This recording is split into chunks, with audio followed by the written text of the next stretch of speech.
Disclaimer: under Section 107 of the Copyright Act of 1976, allowance is made for fair use for purposes such as criticism, comment, news reporting, teaching, scholarship, education, and research. Fair use is a use permitted by copyright statute that might otherwise be infringing.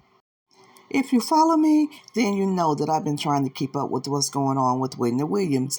A couple of months ago, I reported on her guardian, Sabrina Morrissey, going to the courts and having her deemed incapacitated.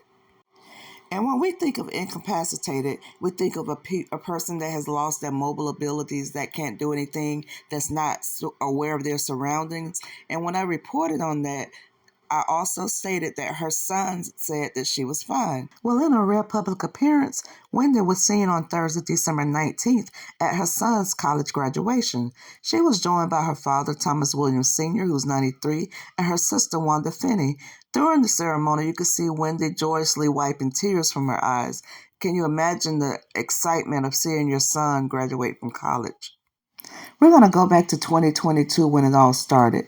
Wendy Williams was making a lot of Instagram posts about how Wells Fargo would not let her have access to her money and that they had stolen millions from her.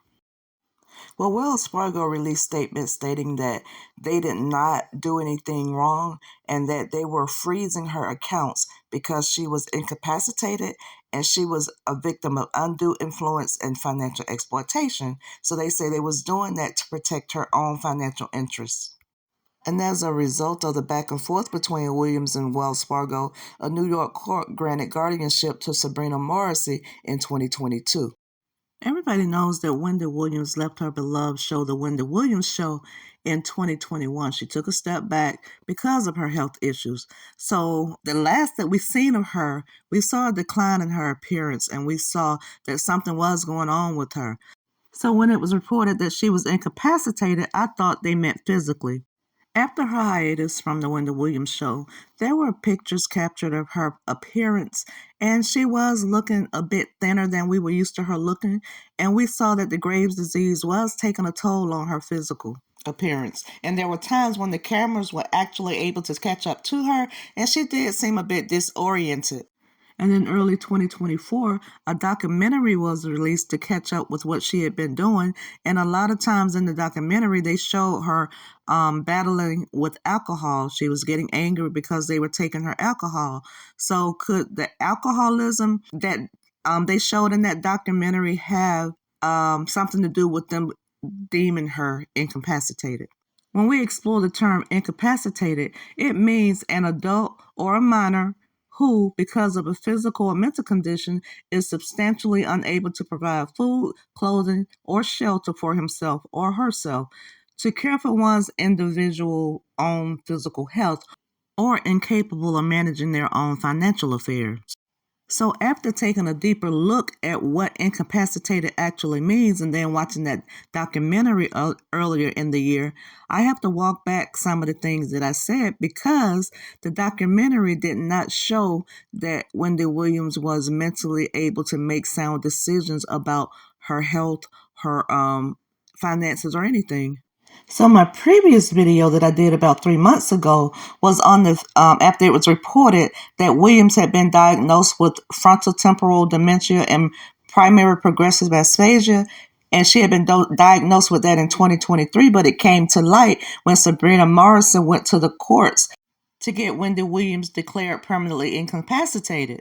And me, as well as other content creators that spoke on it, did not fully understand what incapacitated meant. And judging now and looking at the whole specter of the story, if she does have those problems, dementia and aphasia, then there is no way she can make sound decisions regarding her finances. In taking a deep dive and looking more into it, it seems like Morrissey does have Wendy Williams' best interest at heart.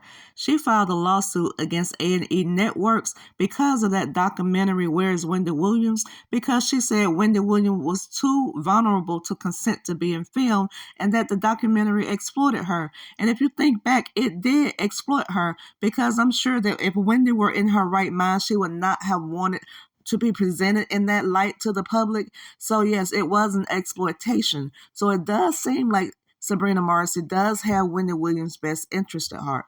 And it also seems like whoever had access to Wendy and gave and signed off on that documentary, they were doing it for money and they were not doing it for Wendy Williams' best interest. They may have been paid in order to document that. So you have to think that whoever signed off on that was not thinking about Wendy Williams and how she would feel if she were in her right mind.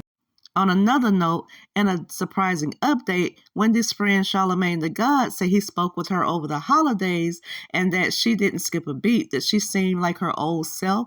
He said that she seemed like she would be ready to come back to radio sooner rather than later. He was like, I don't know what incapacitated means in regards to the dementia or whatever they say she was dealing with, but ain't nothing incapacitated about Wendy Williams. However, when it comes to frontal temporal dementia and aphasia, people remember things in the early stages, but the memory loss is usually a primary symptom, and instead of their main difficulties lying in language comprehension and expression due to the aphasia, sometimes basic information and personal detail becomes problematic. Well, I think I'm going to end this video here. I want to thank you for watching my video. Don't forget to like, comment, and subscribe. If you like my content, you can buy me a coffee, or you can buy me a super thanks, or you can even buy a membership to my channel. I have started going live more, and I would love to see you in the chat.